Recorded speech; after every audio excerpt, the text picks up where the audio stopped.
नमस्कार दोस्तों, आज का हमारा लेक्चर है न्यायपालिका। न्यायपालिका भारत के 3 स्तंभों विधानपालिका, कार्यपालिका और न्यायपालिका तीनों में से एक महत्वपूर्ण स्तंभ है। जैसे कि विधानपालिका हमारे देश के लिए कानून बनाती है, ऐसे ही कार्यपालिका उस बनाए हुए कानूनों को इम्प्लीमेंट करती है और यदि उसमें किसी तरह की गड़बड़ी पाई जाती है तो उसको कंट्रोल करने का कार्य न्यायपालिका करती है।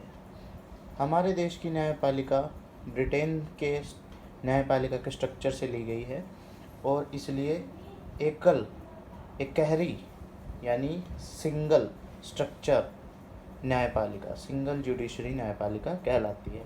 इसका क्या मतलब हुआ? इसका ये मतलब हुआ कि जैसे कानून सुप्रीम कोर्ट में फॉलो किए जाएंगे वैसे ही डिस्ट्रिक्ट कोर्ट्स में भी फॉलो किए जाएंगे, वैसे ही हाई कोर्ट्स में भी फॉलो किए जाएंगे। स्ट्रक्चर क्या रहता है?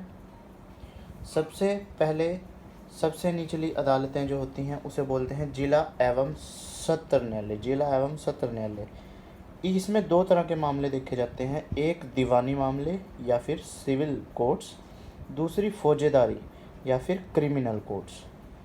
कोई भी पैसे से रिलेटेड मुकदमा है वो सिविल कोर्ट में दीवानी मामले में जाएगा, और जो कोई भी मारपीट, किसी के साथ भी किसी तरह का दंगा, लड़ाई झगड़े, ये सब आपके क्रिमिनल कोर्ट्स में जाएंगे।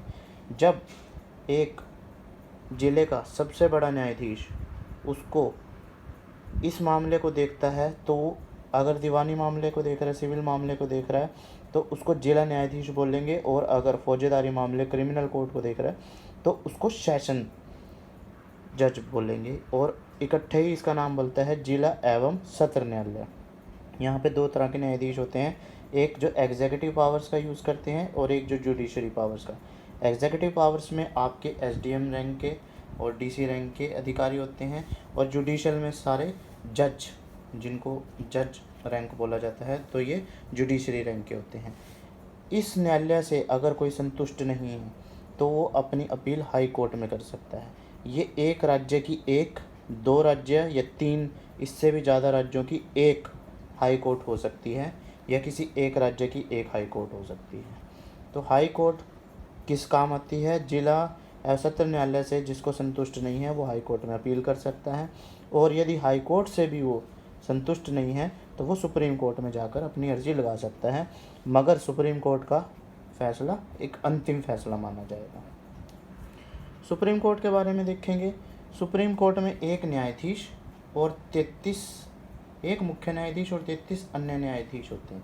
मुख्य न्यायाधीश को chief justice of India, Bharat का मुख्य न्यायाधीश कहा जाता है। इसको राष्ट्रपति द्वारा चुना जाता है तथा शपथ दिलाई जाती है, और अपनी उम्र 65 साल पूरी होने तक ये देश का चीफ जस्टिस ऑफ इंडिया रह सकता है। ऐसे ही आपका हाई कोर्ट्स हैं। हाई कोर्ट्स में भी मुख्य न्यायाधीश और अन्य न्यायाधीश होती है, जिनकी नियुक्ति राष्ट्रपति करता है, मगर शपथ राज्यपाल उनको दिलाता है। ठीक है। जो हाई कोर्ट से नीचे की कोर्ट्स हैं, इनकी सारी एडमिनिस्ट्रेशन, सारी रिक्रूटमेंट्स सब हाई कोर्ट्स करती हैं, रिलेटेड हाई कोर्ट्स। तो सुप्रीम कोर्ट का कार्य देखेंगे, इसके क्या क्षेत्राधिकार हैं। क्षेत्राधिकार का मतलब किस किस तरह के कार्य करती है। तो सुप्रीम कोर्ट करती है सबसे पहला इसका प्रारंभिक क्षेत्राधिकार। टोटल 6 तरह के क्षेत्राधिकारों में से पहला है प्रारंभिक क्षेत्राधिकार, यानी इस क्षेत्राधिकार में एक राज्य, 1 से अधिक राज्य, 2 राज्यों का संघ से, या फिर आपस में किसी तरह का बॉर्डर डिस्प्यूट है तो उसको देखेगी।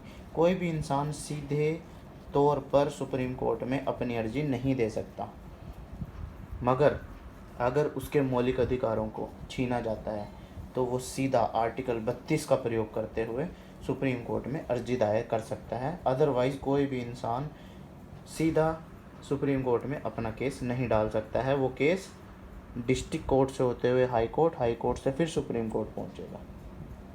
दूसरी तरह का कार्य है इसका अपीलीय क्षेत्राधिकार। अपीलीय वही है कि अगर कोई यहाँ से संतुष्ट नहीं है तो उच्च न्यायालय में जाएगा, उच्च न्यायालय से संतुष्ट नहीं है तो सर्वोच्च न्यायालय में जाएगा। तीसरा परामर्शदात्री क्षेत्राधिकार। आर्टिकल 143 ये बोलता है कि जब राष्ट्रपति को लगे कि किसी बहुत ही महत्वपूर्ण मुद्दे पर न्यायपालिका से सलाह लेनी चाहिए तो वो न्यायपालिका से सलाह मांगता है और न्यायपालिका अपना परामर्श देती है। यह किसी तरह का बाध्यता नहीं है कि राष्ट्रपति सुप्रीम कोर्ट की सलाह को माने, किंतु राष्ट्रपति अक्सर उस सलाह को मान जाते हैं। चौथा है आपका पुनर्विचार। पुनर्विचार का मतलब सुप्रीम कोर्ट ने कोई फैसला दिया, आगे जाकर उसे लगता है कि ये फैसला गलत लिया गया था, तो वो खुद ब खुद अपने उस फैसले पर पुनर्विचार कर सकती है और उसे बदल भी सकती है। आर्टिकल 137 के अनुसार वो अपने निर्णयों को बदल सकती है। पांचवा है अभिलेख न्यायालय। अभिलेख न्यायालय का मतलब कोई भी उसने निर्णय, सुप्रीम कोर्ट के जजों ने जो भी निर्णय दिया है उसको बुक कीपिंग यानी कि किताबों में लिख करके, रिकॉर्ड्स में दर्ज करके उन्हें निचले न्यायालयों में पहुंचा दिया जाएगा, ताकि आगे अगर कोई उस तरह का केस आता है तो वहाँ के जो न्यायाधीश हैं वो उन्हें पढ़कर या उन लेखों से कुछ मदद लेकर जो उन्होंने अपना निर्णय देना है उसमें वो समर्थ हो सके। यानी कि सीधे तौर पर कहें तो अभिलेख का फ़ायदा ये है कि इन रिकॉर्ड से जो न्याय के समय में गति प्रदान की जा सकती है, न्याय तेज़ी से हो सकता है। और छठा और सबसे इम्पोर्टेंट, मौलिक अधिकारों का रक्षक। यानी कि अगर संविधान के अकॉर्डिंग किसी के भी मौलिक अधिकारों का, जैसे कि आपको पता है आपके पास 6 मौलिक अधिकार हैं, उनमें से कोई भी हनन होता है तो आर्टिकल 32 का प्रयोग करके आप सीधा न्यायपालिका यानी सर्वोच्च न्यायालय में अपनी जो है अपील दे सकते हैं। और सुप्रीम कोर्ट आपके 5 तरह के रिट जारी कर सकती है और उन 5 तरह का रिट जारी करके आपका जो छीने हुए मौलिक अधिकार हैं वो आपको वापस दिलवा सकती है। तो दोस्तों ये थी न्यायपालिका। मेरे साथ बने रहने के लिए धन्यवाद। नमस्कार।